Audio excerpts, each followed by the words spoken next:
여러분 안녕하세요. 생강남 ETF입니다. 어제는 시장이 다시 급등을 하는 아주 좋은 흐름을 보였는데요.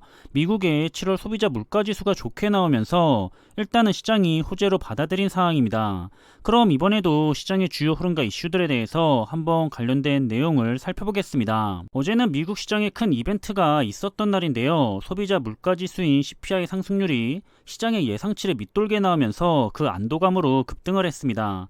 따라서 현지 시간으로 10일 다우지수는 1.63%가 상승을 했고요. S&P 500 지수도 2.13%가 상승을 했고, 그리고 기술주 중심의 나스닥 지수는 역시 가장 큰 폭인 2.89%가 상승을 하면서 이렇게 미국을 대표하는 3대 지수는 다시 한번 상승세로 전환을 하면서 장을 마무리했습니다. 따라서 시장을 대표하고 있는 S&P 500 지수의 흐름을 먼저 살펴보자면 간밤에는 시장이 굉장히 좋았는데요. 그래서 이제는 4100선을 지나고 나서 아예 4200선 위로 단번에 올라온 모습입니다. 이렇게 지난 월요일과 화요일에 시장은 좋지 않았었지만 수요일에는 미국의 7월 CPI 수치에 좋았던 결과에 따라서 시장이 긍정적으로 반응을 했고요. 따라서 주가도 크게 위로 올라선 상황입니다. 그리고 현재 나스닥100 지수와 같은 경우에는 이번 조종장에서 고점에서부터는 마이너스 38%가 하락을 했었고요.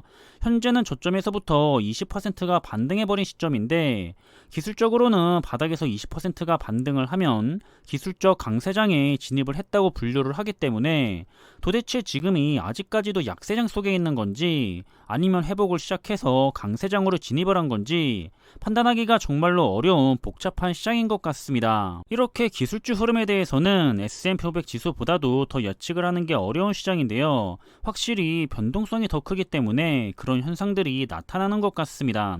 그동안에 S&P 500 지수가 8번의 강세장과 9번의 약세장을 거칠 동안에 나스닥 지수는 그 2배인 19번의 강세장과 18번의 약세장을 겪었다고 하고요. 그리고 크게 위로 반등을 했다가도 다시 아래로 급락을 하기도 했었기 때문에 섣불리 전망을 하는 것은 좋지 않은 것 같습니다. 따라서 일단 이번에 시장을 크게 위로 올렸던 미국의 7월 소비자 물가지수인데요. 시장의 예상은 8.7%였는데 결과는 훨씬 더 좋았던 8.5%로 나타나면서 인플레이션에 대한 긍정적인 신호를 시장에 줬다는 분석입니다. 그래서 시장에서 분석을 하고 있는 주요 내용을 살펴본다면 전반적인 수치가 이번에 개선이 되었기 때문에 가장 문제가 되었던 인플레이션은 완화하는 쪽으로 가고 있다는 긍정적인 신호를 시장이 받고 있다고 보고 있고요. 하지만 그럼에도 불구하고 근원 항목에서는 위험한 요소들이 여전히 발견이 되었기 때문에 완전히 마음을 놓을 수는 없다라는 의견을 내고 있습니다. 따라서 앞으로도 계속해서 시장이 점점 더 좋아질 거라 회복으로 갈 거라는 의견들을 하고 여전히 위험 요소가 충분하게 있는 만큼 다시 하락할 거라는 의견들은 계속해서 충돌할 거라 생각을 하고 있고요. 따라서 시장의 전문가들도 항상 이렇게 서로의 의견이 엇갈리는데 누구 말이 맞을지는 결국에 지나봐야 알 수가 있는 거지, 강한 확신을 가진 다음에 시장의 흐름을 예측하면서 타이밍 매매를 계속해서 하게 된다면 그저 확률에 의존하는 도박성 투자가 될 수밖에는 없을 겁니다. 현재도 물론 지난 6월의 바닥보다도 더 하락을 할 수도 있을 텐데요. 문제는 하락을 하지 않을 수도 있다는 점이겠죠. 아주 좋은 최적의 타이밍에 투자를 들어가려고 하다 보니까 이렇게 예측이 실패를 할 때마다 큰 손실을 볼 수밖에는 없습니다. 그런 분들은 심지어 무조건 더 크게 내려갈 것만 생각을 했지 이렇게 중간에 강한 반등장은 예측도 못했는데요. 따라서 그런 분들은 남들을 속일 필요는 없을 거기 때문에 스스로가 속고 있는 유형의 투자자라는 것을 빨리 깨달아야겠죠.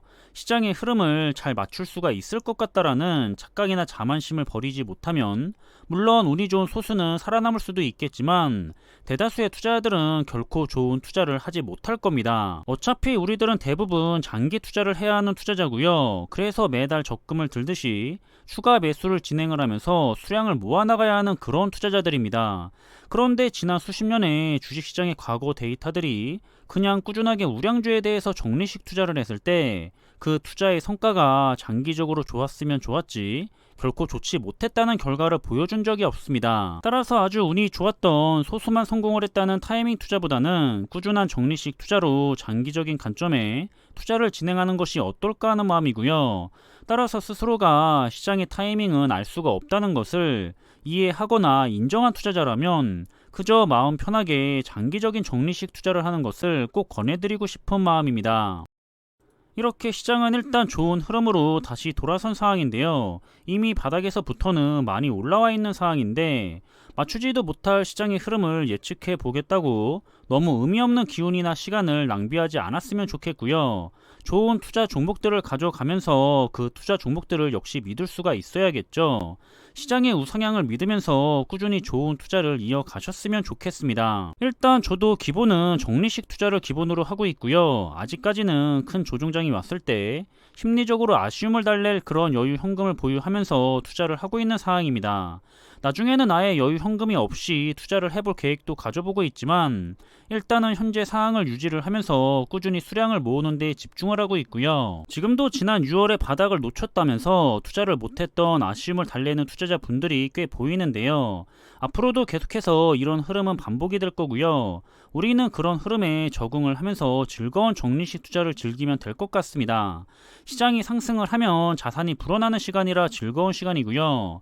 시장이 하락을 하면 더 싸게 매수를 할 수가 있는 아주 좋은 시간이라서 그건 역시도 즐거운 시간일 뿐입니다. 그럼 이번 영상의 내용은 여기서 마무리하겠고요. 남은 하루의 시간도 즐거운 시간으로 잘 마무리하시길 바라겠습니다. 항상 준비한 내용들이 여러분들과 함께 투자하는 데 있어서 많은 참고가 될 수 있는 그런 좋은 영상이 되기를 바라고 있고요. 심리적으로도 그리고 좋은 정보로도 도움이 되었으면 좋겠습니다. 그럼 영상이 도움이 되셨다면 구독과 좋아요 부탁드리고요. 저는 다음에 더 좋은 정보들로 찾아뵙겠습니다. 감사합니다.